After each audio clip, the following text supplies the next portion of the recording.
नमस्कार. श्री स्वामी समर्थ महाराज की जय. श्री स्वामी समर्थ महाराजांनी हरिण व त्याचे पाडस यांना अभयदान कसं दिलं त्याविषयी आज मी सांगणार आहे, म्हणून तुम्ही हा व्हिडिओ शेवटपर्यंत नक्की बघा. एकदा स्वामी हिमालयात आम्रवृक्षाखाली ध्यान करीत बसलेले होते.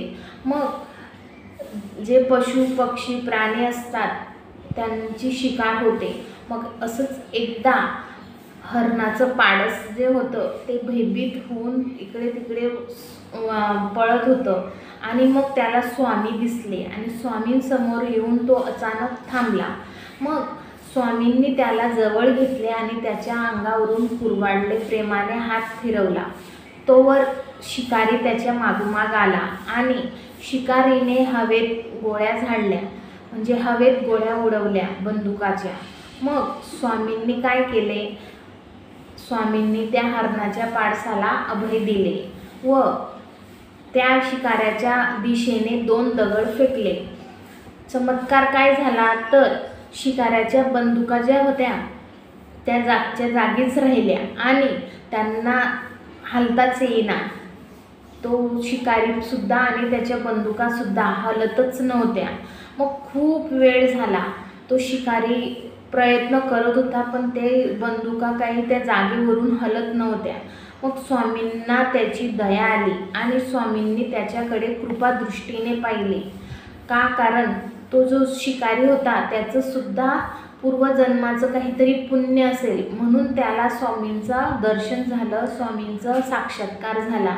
मग स्वामींना त्याची दया आली आणि त्याच्याकडे सुद्धा कृपादृष्टीने बघितले आणि त्या शिकाऱ्याला पश्चाताप आला, म्हणून हे सर्व घडलं.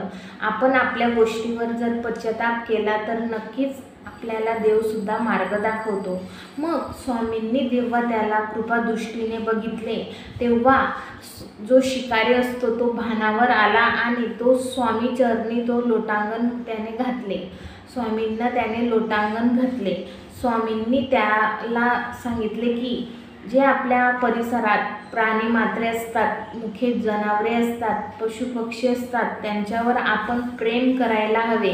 त्यांना कोणत्याही प्रकारची इजा होणार नाही आणि जे धर्माचं रक्षण असतं ते सुद्धा आपण करायला हवं, असा उपदेश स्वामींनी त्या शिकाऱ्याला दिला. तेवढ्यात जो पाडस होता, हरणाचं पाडस, त्याची आई ही धावत धावत तिथे आली आणि तिथे पोचल्यावर बघते तर काय, शिकारी पण होता, स्वामी महाराज पण होते आणि तिचं पिल्लू पण होतं, पाडस पण होतं. मग त्या पाडसाची जेव्हा भेट झाली तेव्हा तिला खूप अत्यानंद झाला. कारण जे प्राणी असतात त्यांना सतत भीती असते की आपला जीव हा धोक्यात आहे. साधं ते पाणी प्यायला सुद्धा जातात तरी तिथं त्यांना म्हणजे सुरक्षितता वाटत नाही. मग तशी त्याची आई ही धावत धावत येऊन त्या आपल्या पाडसाला इकडे तिकडे बघू लागले आणि एकदा दिसल्यावर तिला जो आनंद झाला तो त्या गगनात मावत नव्हता. मग तो अत्यानंद झाला आणि स्वामींनी त्या हरणाला आणि हरणाच्या पाडसाला त्याच्या पूर्वजन्माचं जे काही कथा होती, पूर्वजन्मात जे काही त्यांनी केलं होतं त्याची आठवण करून दिली आणि स्वामींनी त्यांना आशीर्वाद दिला, अभय दिले. मग हे सर्व कशामुळे झाले तर त्या हरिण आणि हरणाच्या पाडस आणि तो जो शिकारी होता यांचं पूर्वजन्माचं काहीतरी पुण्य शिल्लक असेल, म्हणून हे सर्व स्वामींचं दर्शन, स्वामींची कृपादृष्टी, प्राणीमात्रांवर दया करतानाचं जे काही दृश्य असतं ते सर्व त्यांना समोर दिसले.